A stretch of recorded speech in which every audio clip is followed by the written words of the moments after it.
I will explain the title as well because I see there's already some people confused by this. How is it possible to traffic a person into legal prostitution? So when I say trafficked into legal prostitution, I mean that, for example, the venue where it's happening is legal, right? So the brothel is licensed in a place like Germany or Austria or Switzerland. Brothels go through a licensing process, and just because the brothel has a license does not mean that there can't be trafficked women in it. Actually, we have a very long series of trafficking cases uncovered in many different brothels, the big ones, the small ones, the apartment-sized ones, the multiple-story building ones. If you want to Google a famous case and just have a look, there's the infamous Paradise case, which is one brothel chain that had one of these multi-story buildings, and it's basically from the start ran on the backs of trafficking rings. So the brothel is licensed, but that doesn't mean the activities inside it are all legal. But when profiting from sex trade is legal, it takes years and a lot of complicated police work to prove that this is happening and to hold the perpetrators accountable. So that's one way that someone can be trafficked into legal prostitution, can be in a legal venue. And then we also have licensing systems for individual women. So this is not something that we've always had in Germany. We've had it instituted nationwide since 2017. That means every woman needs a license to sell sex. And if she doesn't have one, then, well, she herself is breaking the law. So it's not a system that I support at all. But the idea behind it was by the people who made this law, we'll be able to track what happens in the sex trade. We'll know how many women there are, where they are, etc., right? But this system isn't perfect because before she gets a license, she essentially sits down with a social worker for 1 hour, talks to them, and that social worker is supposed to tell if she's trafficked or not. Well, what's a pimp going to coach his victim to say? Well, obviously, I'm here by choice. I want to do this, or at least I'm fine with it, right? It's not that hard to get around. So that way, not just the venue, but the woman herself has been supposedly vetted by the state. And then the Johns feel like, well, there's no ethical problems with paying to see her, right? Everyone's telling me legal venue, it's got a license, it's just fine. But the system doesn't work. The pimps still get through it, or rather, this is how they have a legal front to make money with. So that's what I mean with the term traffic into legal prostitution. Yeah, their activities are illegal at the end of the day, but they happen under a legal pretense, and they get away with this often enough, right? Because we know the cases that they catch, it takes a long time, and these same investigators tell us that they often have to quit cases where they're pretty sure this is also trafficking under the guise of legal prostitution, but they just don't have enough evidence. They don't have enough, people on the unit or whatever, enough resources to continue. Okay, so I think we're enough people now. Then I'll start going into the subject of today itself. So I feel like this issue has been in the news. I am sure some of you have seen, right? Ukrainian refugees at risk of being trafficked into the sex trade in Europe. But it does feel like the news cycle moves pretty fast and almost like we're past that point. We're moving on to new subjects now. Everyone's talking about Johnny Depp and Amber Heard. And yeah, we're leaving bigger subjects behind. We're getting distracted again with other stuff.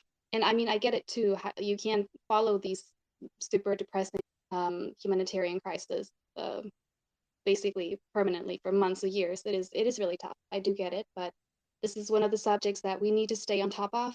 Otherwise, no one's going to hold governments to account because they are really badly failing this. And I'll go into how.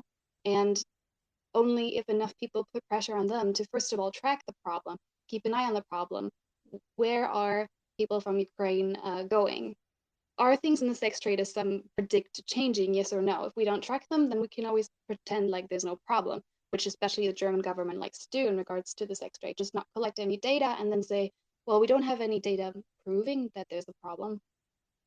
I think I'll just go ahead with sort of the center of tonight's space, which is I'll basically be reading out and commenting on this news article that I think summarizes the situation really succinctly, and the original is in German, so this is for the non-German speakers that you can access this information. It's an interview with a representative of the NGO International Justice Mission, right? They're an anti-trafficking NGO, and they work cross country because obviously this is an issue that affects populations across country, across borders.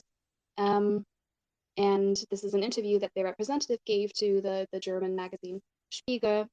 This way, right, you have a proper expert in human trafficking retelling the situation, someone who's on the ground interacting with people, because people often label me an expert on trafficking, but I actually don't use that label myself. I am someone who does a lot of reading on this. I am in touch with a lot of people, but I'm more sort of in touch with women who have survived those kinds of things rather than, people who are in that situation right now or trying to get out right now. This organization does that kind of work. And then later on, if there's still time, I'll also give you some information on German John forums and also a little bit of Austria and Switzerland too, of what men on these forums are saying about this and the actions they're making about the effects it'll have on the sex trade of this influx of refugees. Okay, so I'll just start with the interview. Right, I'll read out some of it. I'll give comments and additional info where I have it, but I felt like this is a good backbone because this is not just me giving my opinion, right? It's a proper expert who's in touch with people on the ground and's got all the proper sources. So the interview starts with, what are your staff currently observing on the ground at the borders? And the representative says, they report men who drive to the borders or bus stations in minibuses and specifically approach women. These men hold out the prospect of great jobs in London, Madrid, or Germany to Ukrainian women. A volunteer recently observed a man trying to convince the grandmother of a 16-year-old girl to give her to him. See, he said he had no room for everyone in the car, but the girl was safe and could work in Berlin. Our employee prevented that. The man disappeared.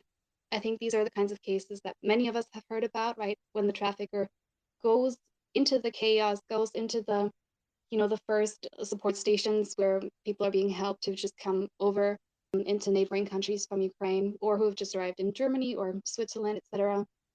They go in there and they rely on the fact that people are disoriented, traumatized, don't speak the local language, don't know who real official person and who's just pretending to be.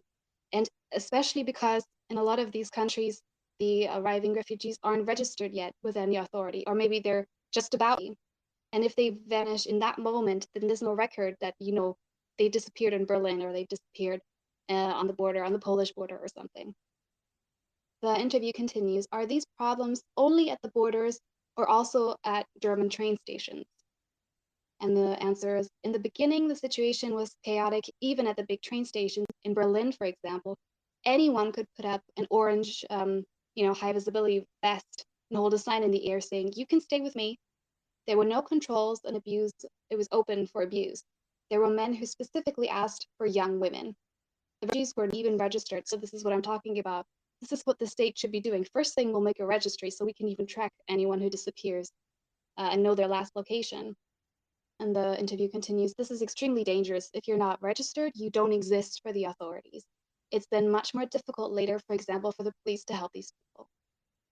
And I don't understand why there isn't a registry happening. I really don't get it. If it's just, poor organizational skills, or if there's any international law that says you can't track people's movements, which in other situations would protect them, from government spying on them. I don't know what the issue is there. But it makes no sense to me in this situation. The interviewer continues, do you have any experience with similar crises? And the reply is, the current situation is comparable to the one during the war in Yugoslavia, a kind of precedent. Back then, there was a similar flight movement of refugees. A year later, it was clear that numerous women from Bosnia had ended up in the brothels of Europe. So obviously not a new phenomenon. This has probably happened with every war. We just now have, digitalization and bureaucracy on another level. We could at least track some of it, even if there's probably no perfect prevention. The question is, do you have evidence that this is taking place now as well? You can't prove human trafficking until it has happened. That will be the case in 6 to 8 months, but the circumstantial evidence is very clear.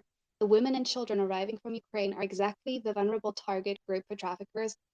They're extremely vulnerable. In the beginning, Ukrainian women were still arriving in their own packed cars. Now there's kind of a second wave. Many arrive on foot, and they've lost everything. They're exhausted, disoriented, and desperate. They don't speak the local language, are often without male escorts, and are often traumatized. Their powers of resistance are exhausted. They are first of all grateful for any help. The human traffickers know this very well and take advantage of it. So what kind of criminal networks are active there now? The women and children are currently fleeing precisely along the routes of the people smugglers that were already established before. There are the well-organized large networks that have been operating in Romania, Bulgaria, Moldova, and Ukraine, and they lead right into the German red light districts, right? So this issue has been going on a long time. Just before it was economic refugees, and now it's war refugees. Although the most eastern regions of Ukraine have been in war longer, and it has affected the women from that region longer. On the other hand, there are smaller structures. One could almost speak of family businesses, two, three, four people who then still have someone on the ground in Germany. These groups often work with the so-called Loverboy method, which is now partially replaced hardcore human trafficking, right? I think most of us expect human trafficking to be like bruising and chains, and it very rarely takes that form. But I'm not sure it's actually a new method, the Loverboy method. I'll read out the explanation in a second, but yeah, it's talked about like it's a new thing, but I'm sure that's also as old as trafficking itself. So what is the Loverboy method? They manipulate vulnerable women and girls, make them believe they have a relationship with them, and they make them emotionally dependent. A so-called lover boy might have 10 such girls who are then abducted. However, one can assume that in a situation of massive flight movement, as we have now, classic methods of human trafficking also take place, such as threats, brute force, taking away passports, and so on. The infrastructure already exists. The range of potential victims is now even greater, and so is the demand. Yeah, we'll talk about demand in a second. Helpful for the trafficker with the lover boy method is the fact that it doesn't leave any bruises on her body. If the woman or girl believes that the trafficker is, right, her boyfriend or husband or partner, if she's sufficiently manipulated, she will not speak against him. She will not report him. She'll not speak against him in court. She'll not ask anyone for help. She might even feel threatened when someone does talk to her and offers her help. She doesn't see herself as a victim. It's usually that this guy says, right, we've been together so and so long, and but I have some debts, so could you help me with that? There's one way we could make some money, and then I would be free of the debt, and then we could be together, have a house, have kids. And personally, this is a very effective way that you'll have then a sort of like a non-cooperative victim, right? And without victim testimony, there's basically not a chance in hell of a conviction in a country like Germany. That's why when our legislation needs to change for many reasons, was one of it being that these trials are grueling even for victims who want to speak, right? Victims are intimidated. They themselves and their families are threatened with essentially murder if they speak out. But again, then there's this other type of manipulation, right? The lover boy method that keeps them from speaking up. So we need laws in place that make it possible to act against these traffickers without victim testimony. Okay, so what do we mean by demand? We know from porn sites, John forums, and the darknet, the demand for women and children from Ukraine has increased enormously. On the internet, men fantasize about setting up small private brothels for themselves and their friends with 2 or 3 Ukrainian women. And where there's a market, it'll be served. Most of the forced prostitutes in Germany come from Eastern Europe, even before the war, namely from Romania. There are actually more Romanian women in German prostitution than German women. But because it's driven by poverty, a lot of people feel that's different, right? When it's a war, they get it. When it's just severe poverty, it's not seen as serious, but the way that they come, the way that they're trafficked is extremely brutal. Yeah, I don't think a lot of Central European people realize just how poor rural parts of Romania are. There are no jobs there.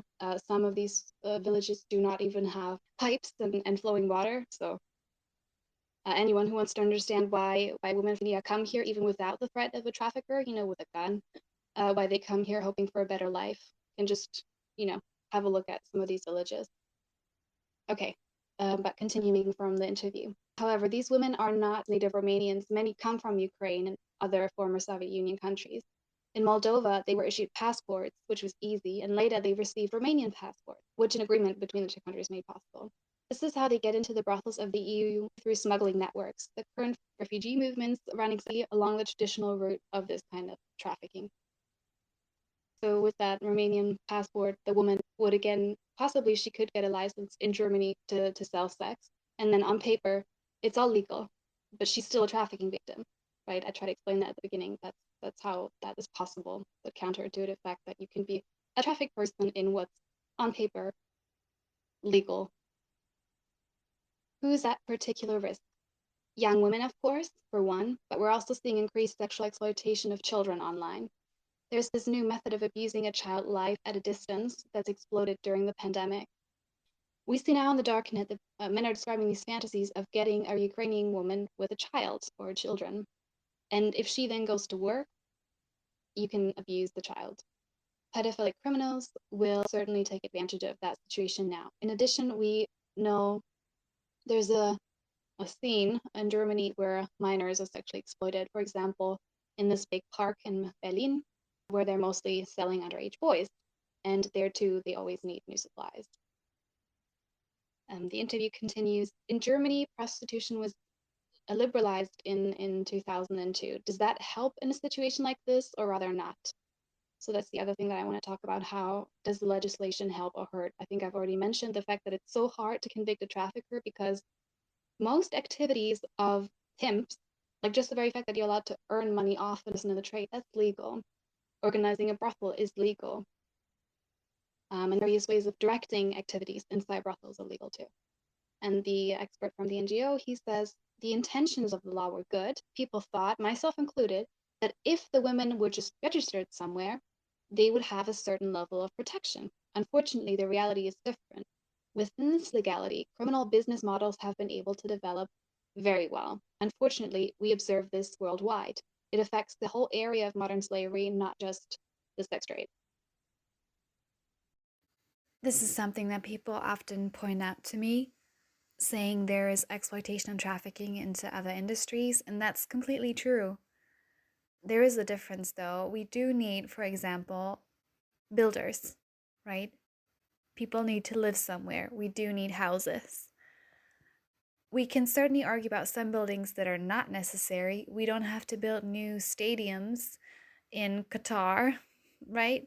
There's some cases of truly unethical architecture that's not necessary, that's built very quickly and with no regard to human life. But housing and building houses is not something that we can abolish because humans need shelter. But men do not need easy, quick access to female bodies and orgasms. That's where the comparison falls flat. Trafficking happens in a lot of industries. Basically, all of us have or are currently consuming some product or other, some service or other, where trafficking is involved. Some of these industries are necessary for human survival, and others are not. We can also talk about how, example, do we need to eat as much meat as we're currently eating? Surely not. You know, the Romanian women are exploited in German brothels, and Romanian men are exploited in the meat packing industry and in slaughterhouses. Can we do something about that by better monitoring, by consuming less meat? Certainly.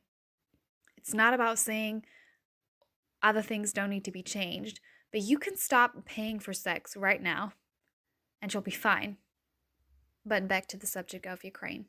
The interview asked, you said that it would be, we will discover in about 6 to 8 months that human trafficking into prostitution has occurred with Ukrainian refugees. How we uncover that? Would it be through raids on brothels? No, we would find out by women trying to get out of their situation. There are no more preventative raids in brothels in Germany. You need concrete suspicion. Brothels are legal. You can open a brothel in Germany easier than you can sell some French fries. But there are social workers on the street and in brothels. These people are trained to recognize trafficking victims and inform the police. But actually, this is right, me adding some information. I've heard this from so many social workers. They're not even allowed to enter the brothel. If the brothel owner doesn't allow them in, they can't go because it's a legal business. I can bar the door of my legal business to anyone I want, right? I mean, how can you detect trafficking by just looking at someone or talking to them for a bit? We just talked about it with the Loverboy and many other ways, just using intimidation, not brute force. That woman is not going to have any bruised body. So that is it's a pretty broken system. Well, we'll hear some more about that right now. The next question is, what percentage of women in German brothels are victims of trafficking? And the expert says, we can't say it with certainty or prove the numbers 100% reliable, but 8 organizations that talk to these women estimate that something between 70 to 80% are victims of human trafficking. Many would say at first that they do it voluntarily. But when you get to know the women better, you realize there is coercion behind it, right? That's why we need social work that doesn't just show up for minutes, but develops a relationship with women, which is, yeah, the state has to be willing to invest in that because there's no obvious quick profit from that in the moment. Many of the women have experienced violence in their childhood, struggle with self-esteem. Of course, you have to be careful with such statements. You don't want to stigmatize the women, but the more you travel into this milieu, the clearer it becomes that what you see on talk shows, the brothel owner and the high-class woman talking, that's the exception and not the rule. In its 2002 report, the German Bureau of Criminal Investigations registered a total of 465 proceedings concerning human trafficking in Germany. In reality, of course, there are many more. In Germany, we assume a total of 100,000 to 400,000 women who work in prostitution, right? So even though we have a licensing system, we don't even know if it's 100,000, 400,000, completely gray area. No one knows for sure.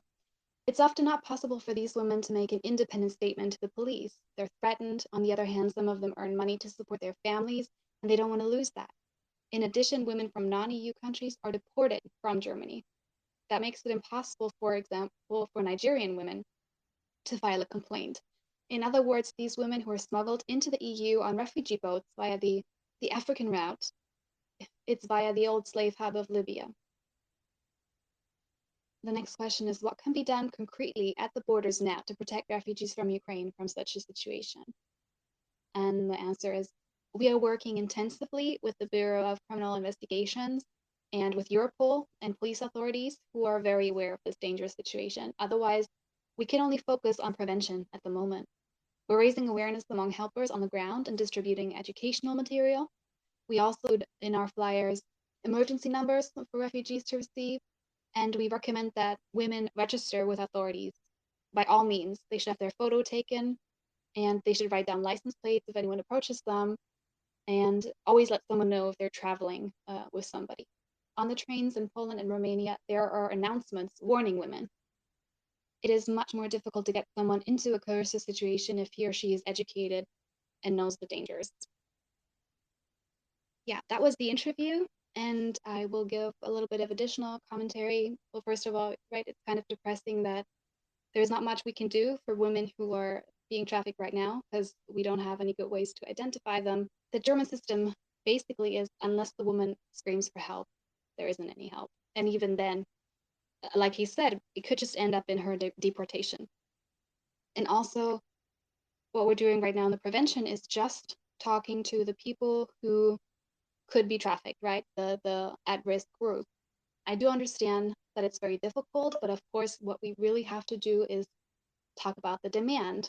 What is wrong with men who see war and their first thought is, I will get some young, fresh meat? And that's a quote from a German John. I will read you some quotes from German Johns as well, because you really do not have to go into the dark net to find out what they think or what they're doing.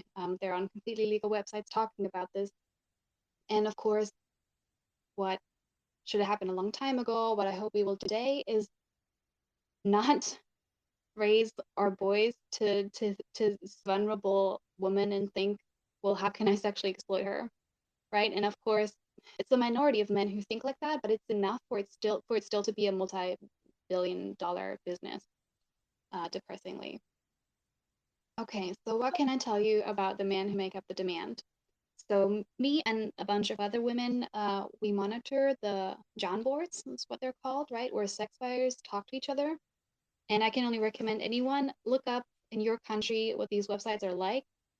I can also provide some links later to check out. There already are projects collecting quotes from many different countries, including Germany, Italy, Israel, UK, Canada, France, and also New Zealand / Australia.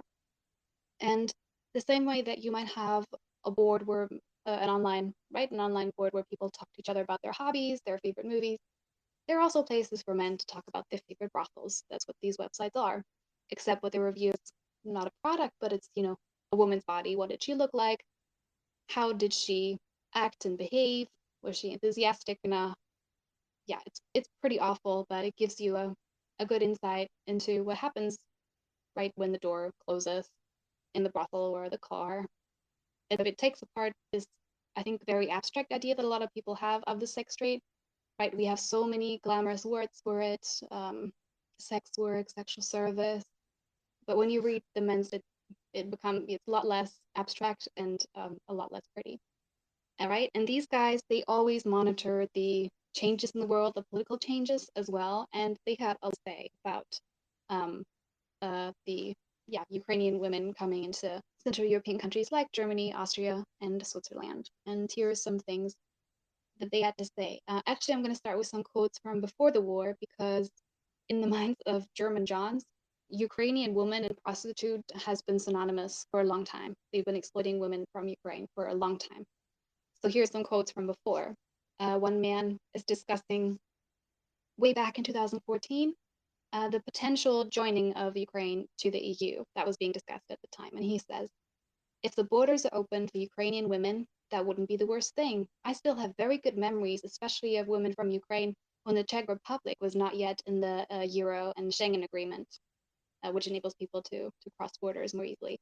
I went to the brothels regularly, and especially the women from Ukraine had the best girlfriend sex service and were often the prettiest. Would much prefer them to the Romanian women. A departure of women from Ukraine to the EU or Germany would be great. Yeah, depressingly enough, a lot of these Johns know they know that Ukrainian women don't come into German brothels because they're nymphomaniacs, but it's poverty driving it before it was war driving it. So one of them describes it like this. He says, the whore job appeared to many Ukrainian girls as the only way to get money. This desperate need is not so blatant today, so there's less supply. Poor wages have increased too, and of course there are still women, but there are still women with little money and little brains. I hardly dare to say this, but as a John, in Ukraine, you have to take advantage of the hardships.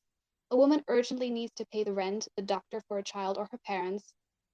That gives you much greater chances of a top shot. Yeah, the language itself is borderline sociopathic. Another guy says, I was in Ukraine in July in the summer. This is a quote from last year, last year. Beautiful country, beautiful women, interesting mixture of blondes, as though they're from Sweden, and dark-haired Slavs, then also Tartars or Kazakhs. That was probably once a region that was crossroads for people from the north, east, and south. If one looks for a girl to marry, perhaps one will be in luck. Some people earn only 500 euros per month, but many want to marry the younger guys from home, so it's a gamble. Yeah, a lot to unpack there, like this weird racialization, like what's her heritage? Women fit the Central European beauty ideal, but they're also a little bit exotic and they're poor. So, I mean, yeah, I think it speaks for itself. Now we have responding to, um, the news that mostly women and children would be coming into Germany. So one guy straight up says, I had a look around the main train station, to see who was arriving from Ukraine. Some really hot women there, so we can soon look forward to a number of them wanting to make a bit of extra money. Right, so he straight up says I was among those men at the station, checking out the women, seeing if I could profit from them losing their homes, families, safeties, peace of mind. Here's the guy, I quoted this from at the start. He straight up says, it would be nice to get some fresh meats. For decades, we've been fucking broads from Romania and Bulgaria. It's really some now. And women from Ukraine are way prettier and hornier. Yeah, I think it speaks for itself. Then we have some men who actually admit that they are harassing women who have fled Ukraine and who are living close to them, who are their neighbors. So this one guy says, yesterday, a Ukrainian refugee woman moved into my building 2 floors above me. She's slim, really good looking. You can kick all the Romanians and Bulgarians to the curb. Had some small talk with her in the hallway today. Communication is sadly a problem. She speaks Russian and Ukrainian, only a few words of English, just the bare minimum. Yeah, it's just unearthing what's probably going on quietly in a lot of places. Another guy says, I met this woman while grocery shopping. She looked like Teresa Orlovsky. Don't know if you guys know who that is. I had to Google it, but she was a porn star, I think of Polish origin in the 80s. He continues, she has been here for 10 days and has a small kid. Her husband was a soldier and he's dead. I think I got a chance there. I'll keep at it. Right, so that wouldn't be prostitution in the narrower sense, but yeah, it's sexual harassment. It's taking advantage of the situation. It's looking at a woman from Eastern Europe and just thinking, what can she do for me sexually? And then we have the guys discussing some of the market changes that they hope will happen in the sex trade, right? Because once an influx of women desperate to survive. I mean, the sex trade is an industry, and prices rise and fall when the market changes. And when the demands of the customers change, then the market changes again. And on that basis, yeah, women's earnings change. The amount of invasive or risky or acts that they have to offer changes too. So here are some guys having a discussion. One of them says, where are the ads of the Ukrainian broads? And he gets a reply saying, you can make a moral judgment you like. The fact is, this will have a positive effect on our hobby. There'll be more choice, and should enough of them come, prices will decrease a bit. And yeah, another guy says, many are speculating on the falling prices. It's also possible that they'll just adjust to the market prices as and. Ukrainian women aren't really known for giving service without condoms either. For that, I remain thankful to the faction from Romania and Bulgaria. And again, like they're just endlessly comparing women from different countries, and they consider women from Romania and Bulgaria to be sort of right, like the cheapest thing on offer. Another guy says, despite rooting for the poor young mom who are currently fleeing war to find a job in a hospital, care home, supermarket, or office, I think my estimation that various studios and brothels will see an influx of women in the coming weeks will hold true. This might sound heartless, but it's simple market logic. But then I guess the good news, though the way that they phrase it is, as always, pretty awful, that in Germany, and I do think that goes for a number of other countries, if you've registered as a refugee from Ukraine, you will get state support. So you're not going to be here penniless. You have to support in housing and a basic income and help with food. So you're not going to be homeless and starving, at least. So, and the Johns know this. So one of them says, today the situation is like this. Women from Bulgaria have to finance their living themselves, right? They don't get those because they're just economic refugees. Ukrainian women get support from authorities since March 2022, so they don't have to do prostitution anymore. Right? So Johns know, like, if you just gave women a basic income, a huge number would just stop. So they know it's financial coercion. And they're just mad that they can't financially coerce these women. Another guy says, the Ukrainian women, just like the Syrians, are guests in Germany. That means that taxpayers will keep politely paying for them. That's not even going into how they're now going to be taking apartments away from us Germans. Yeah, okay. He's ready to sexually exploit, but if he has to compete with someone from Ukraine for housing, then he's the injured party. And then we have a bunch of these men just discussing amongst each other. I should say this, there are definitely Johns who say, I would never use a war refugee. Like, there are Johns who would not go that far and who do express this and who argue with the other guys and like, why would you do this? Here's one guy who says, like, that's degenerate and shameful, which I agree. But then, to be fair, another guy replies to him saying, what's a moralizer doing on a forum such as this? Do you think that excuse the language, these are his words, do you think that the whores that you're inseminating do it out of free will and desire? And then they go into a whole discussion, for example, of the women exploited in massage parlors in Germany, because again, even though we have a legal industry, we still have a huge illegal sector, like these massage parlors posing, well, these brothels posing as massage parlors where Asian women are trafficked from China and Vietnam and Thailand. That still goes on. And they're discussing, well, these aren't really ethical either. So what's the big difference? One guy says, I don't think that using a woman from Ukraine is any worse than going for a condom-free number with a junkie for 30 euros. I think it's okay. And yes, I'm looking forward to beautiful, unspent ladies from Ukraine. I'm going to finish up soon. I don't want to leave you with the impression that Johns are just these obvious misogynists. I feel like that's when you do read the forum, if I go out and I meet people, I'll be able to tell the John from who wouldn't do that because they're so awful online. You think you'd recognize them. They talk like that in everyday life. The reality is they wouldn't. You wouldn't recognize them. They'll probably be very normal in the rest of their lives. It's just online or in the brothel that most of them will show this side of them. I certainly think a lot of these Johns are pretty misogynistic or possibly violent with other people, but plenty of them will not be, right? They'll reserve that for the sex trade where they know they can get away with it because the women are just that vulnerable. That's one sort of call I always have to them who support, the movement against sexual exploitation. It's just really important that like not participating in the bro culture of going to the strip club, watching violent porn together, or going to the brothel, or when a guy is talking to you, showing off about that. That's a moment where guys can help and can speak up. But other than that, what can we do?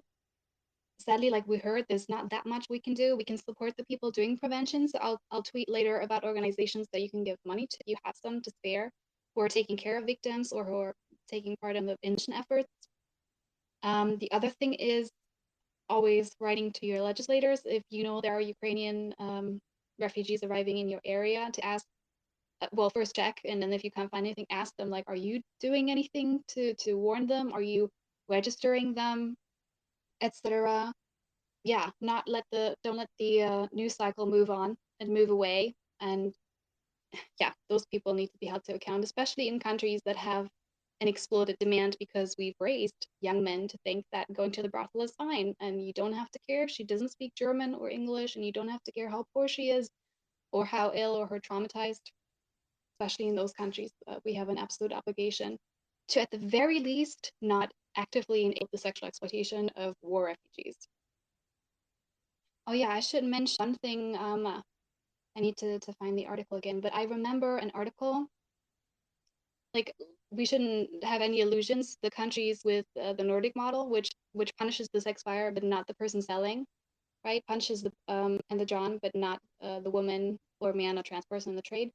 That doesn't mean that there is no exploitation of Ukrainian women there. But in Sweden, they've reported in just 1 month, they already arrested dozens of men who were trying to do that because their laws permit them, one, to invest in monitoring the situation, and then to act quicker without the victims having to scream for help. Just, trying to purchase access to another person's body is a crime. It's not perfect. It's not like Sweden doesn't have any misogynists or sex buyers or other Nordic model countries. Of course they do, but there is more that can be done about it, and the culture is overall less permissive. And obviously, I'll put sources, resources, etc. That after hearing all the depressing information, people feel like there's a little bit that we can do about it. But like I said, like the most important thing is if you have the time and energy, talk to your legislators where you are, or the NGOs, if there's something you can do to help, or if something's being done.